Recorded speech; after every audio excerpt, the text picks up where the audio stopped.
Il rapporto tra soldi, calcio e tutto il mondo che ruota attorno al pallone è stato inquinato dai soldi, e lo è sempre di più.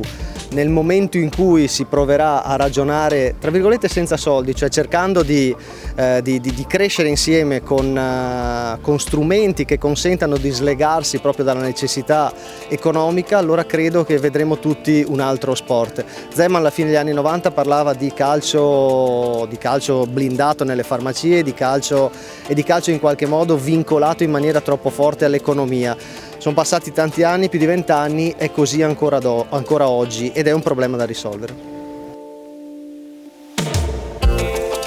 Penso che la Superlega sia stata una fuga in avanti di una decina di club europei che noi erroneamente abbiamo definito i più ricchi d'Europa. In realtà sono i più disperati, perché avevano i bilanci completamente dissanguati, e quindi è stata una fuga in avanti per cercare di lasciarsi alle spalle tutto il resto del movimento calcistico europeo. È fallita in modo misero, e ha dimostrato l'assoluta inadeguatezza di certi dirigenti.